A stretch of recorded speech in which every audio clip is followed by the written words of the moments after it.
तो चलिए आज सुनते हैं एक बड़ी मजेदार पौराणिक कथा।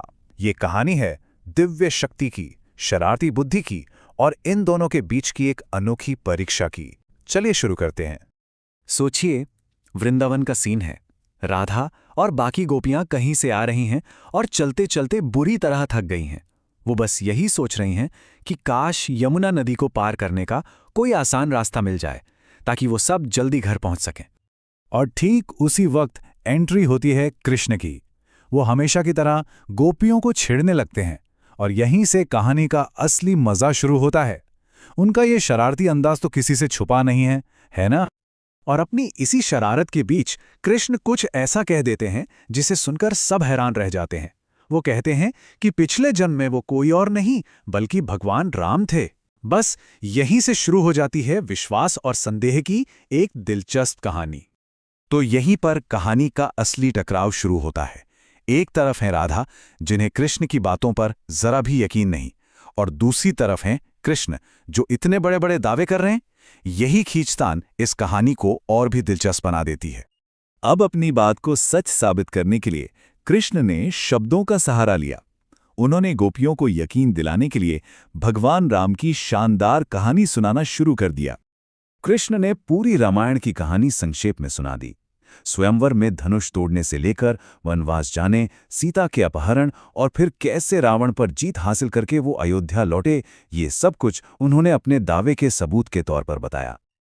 लेकिन क्या गोपियों पर इसका कोई असर हुआ? अरे बिल्कुल नहीं। उन्होंने साफ साफ कह दिया, हाँ, हमें रामायण की कहानी पता है, पर उस कहानी में तुम तो कहीं नहीं थे। उनका शक तो जैसे कम होने का नाम ही नहीं ले रहा था। तो कृष्ण ने बड़े ही काव्यात्मक अंदाज में जवाब दिया। उन्होंने समझाया कि कैसे उनका सार तो वही है, बस रूप बदल गया है। जहां पहले हाथ में धनुष था, अब बांसुरी है, और बाणों की जगह अब मन को मोहने वाला संगीत है। अब बातें बहुत हो चुकी थीं, अब बात आ गई थी सबूत पर। यहीं से कहानी की असली परीक्षा शुरू होती है। तो राधा ने कृष्ण के सामने एक ऐसी चुनौती रख दी जो सुनने में ही नामुमकिन लगे। उन्होंने कहा, अगर तुम सच में राम थे तो जैसा पुल उन्होंने लंका जाने के लिए बनाया था, वैसा ही एक पुल तुम भी यहां बनाकर दिखाओ। अब सवाल ये था कि क्या ये मुमकिन था? वृंदावन का एक साधारण सा ग्वाला, क्या वो वाकई एक बीता हुआ दिव्य चमत्कार दोहरा सकता था? इस सवाल ने कहानी में एक नया ही रोमांच भर दिया। और फिर कृष्ण की बस एक आवाज पर उनकी अपनी वानर सेना आ पहुंचती है, यानी उनके प्यारे बंदर दोस्त। ये नज़ारा तो सीधे सीधे राम की कहानी से जुड़ता है, जहां वानर सेना ने ही पुल बनाने में मदद की थी। देखिए, पुल बनाने का काम शुरू होता है।